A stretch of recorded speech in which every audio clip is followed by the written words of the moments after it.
The table below shows a stem and leaf diagram for the test scores of students in liberal arts math. Round your answers to 2 decimals if necessary. How many students took the test? Well, the way that data is indicated in a stem and leaf plot, we have the stems, which are the, generally there's going to be a key telling us how to read this, but I think it's safe to assume that we are talking about the tens place here. So a key 6 with a bar and then some value. If this is representing the tens place, then a stem of 6, which is a tens place, and a leaf of 2, which is the ones, means we have a value of 62. So in effect, each leaf is a different data value in the data set. So our data set really looks like 62, 65, 71, 72, 72, etc.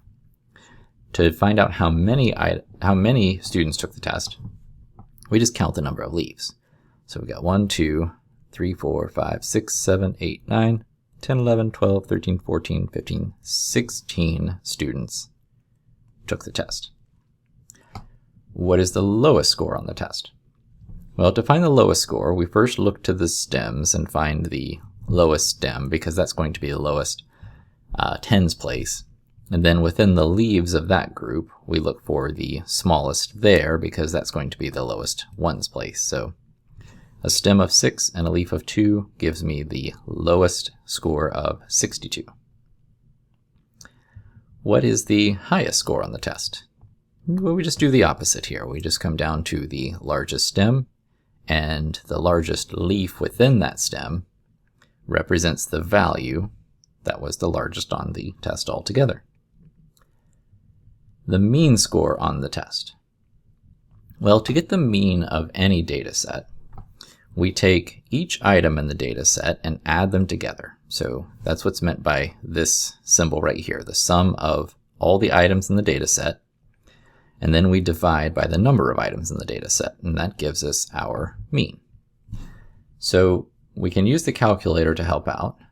You can either take advantage of advanced features, or since all we need is the mean of a small set of data, I think it's fine to just start typing in the data one item at a time. So 62 plus 65 plus 71 plus 72.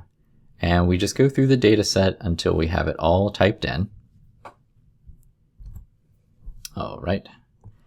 And we get the sum of all the data. And then we have to divide by the number of data items that existed. So if I take that and divide it by 16, and that gives me the mean score here, which in this case, to 2 decimal places I'll use, so 78.19.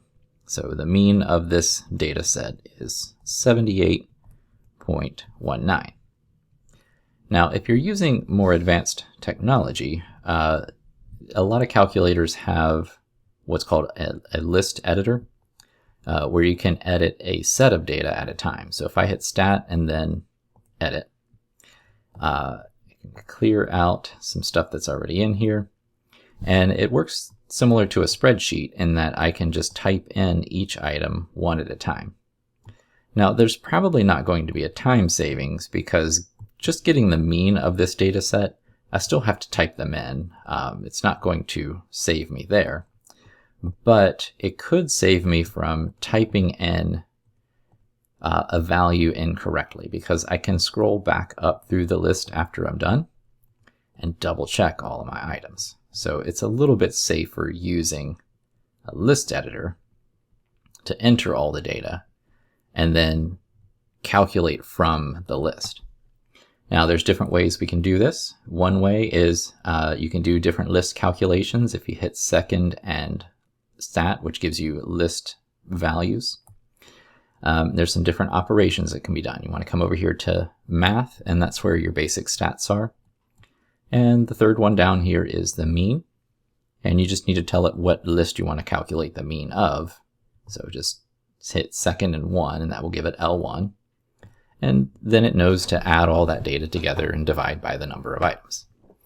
Another common option is if you hit Stat, and then come over to Calc and 1var stats. This is what's called single variable statistics, and it will do a bunch of different calculations on a set of data all at once. If you just need a single statistic, it doesn't save any time, but if you have a bunch of statistics, then it is a time saver. The list is the list where your data is. The frequency list is a different thing, where if you have a list of values that tell you how many times each data item exists. We don't have that in this case, so we'll just leave it blank. Oh, and if you're not seeing this menu at all, that's okay too. You're just going to hit second and 1 after the 1var stats function comes up, and then press enter. It's the same effect. It's just a way that the calculator kind of does menus for the later model calculators. But at the top X bar, you'll see that it has come up as 78.19. So lots of different ways of achieving this. Choose whatever is most comfortable for you.